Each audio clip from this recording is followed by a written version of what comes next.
Мақпал Жүнісова сахнаға шыға салысымен жұлдыз ауруына шалдығып, өзін әнші санайтын жастарды сынға алды. Халық артисі халыққа еңбегі сіңбей жатып, концерт беруге асығатын жас таланттарға ақылын айтты. Бұл туралы Стан.кз ақпараттық агенттігі 31-ші арнаның Айта берсін бағдарламасына сілтеме жасап хабарлайды. Білемін, толдым деп айтудың өзі үлкен қателік. Бәріміз де жаңадан бастадық қой. Аспаннан түскен жоқпыз, бірақ халыққа біраз еңбек сіңу керек.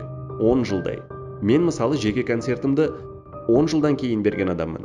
Жеке концерт беру үшін мен 10 жыл ауыл-ауылдар алап, халыққа әбден еңбегімді сіңірдім. Алматыда 1991 жылы бірінші концертімді бердім.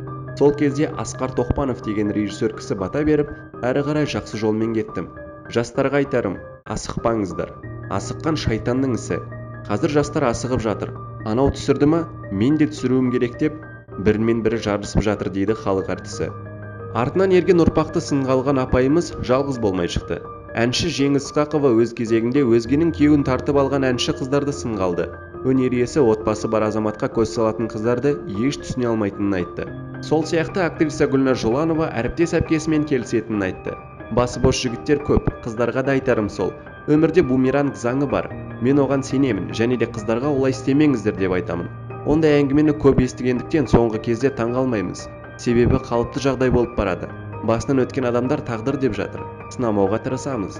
Себебі болашақта менің де бала-шағам болады.